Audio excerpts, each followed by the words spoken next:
Alright, we're going to do a fan favorite here. For all you clone army builders out there, here is the clone army shelf. Now again, this has been highlighted in past tours, but it is a shelf that I'm pretty much always tinkering with. I'm always kind of rearranging the figures, and as I add more clones, moving them around. And I just recently added the display stands there to have them rise up a little higher. You know, so that you can see them, they display a little better that way. I have the Execute Order 66 print in the background, and don't know how noticeable it is, but I tried to set the clones that match their picture there on the top shelf to the best I could with the ones I had, and tried to get them as close as possible to the same pose. Don't know if it really worked, but it was close. I have over here, let's see, some of the more exclusive ones. A Shadow Trooper, kept that in the box. The 501st from Comic-Con last year, a great piece that my buddy T-Bone got me. Very happy with that. We have, can't remember what they call them. They're not speeder bikes, but a variation on that with the two clones there. I love those. And as we scoot along here, you can just get an idea of all the different ones. Of course, I got Boba Fett, who is technically a clone, and Django, who, while is not a clone, was the father of the clone, so he belongs there as well. We have TIE pilots, and we have sand troopers working our way along here. And yes, I actually did open one of the Macquarie concept stormtroopers with the lightsaber. I have one that's mint in box as well, but I wound up getting two, and yes, I did open one.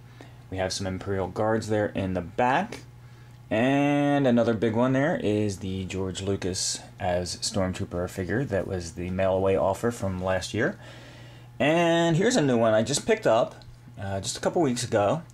The 2003 Hasbro Clone Trooper, the Silver Clone Trooper, which was a promotional item. I believe you had to purchase X amount of dollars and they gave you a free figure or something like that. I bought that at a toy dealer a couple weeks ago. Got a fair price on it, I think. Probably could have picked it up a little cheaper somewhere else. I looked into it later, but what the heck. Here is another cool item. Took me forever to get this to hang right, but I did get it. The Republic gunship, of course, the Clone Wars version with a very cool paint job.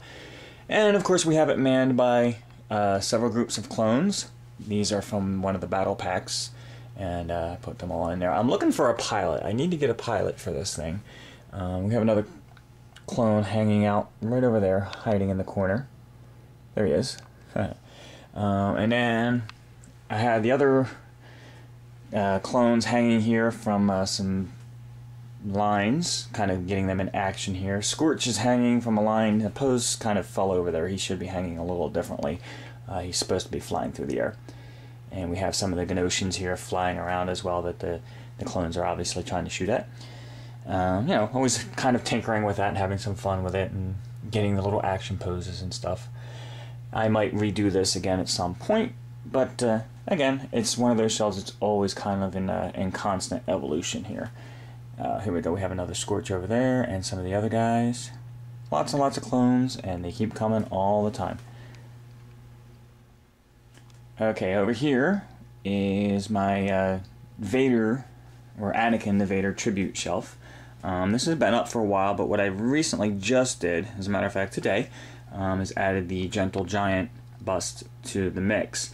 I had to find a new home for that when I was setting up the Darth Maul shelf, so it seemed to work out very well to go in there. But the idea behind this shelf is, if you start from left to right, we have, of course, Anakin as a young boy on Tatooine, and then his Jedi apprenticeship here, and then moving into Episode 2, of course, where he is a young Padawan, and then Episode 3, where he's grown out the hair a little bit, and eventually, of course, transforms into Darth Vader after becoming very crispy on Mustafar.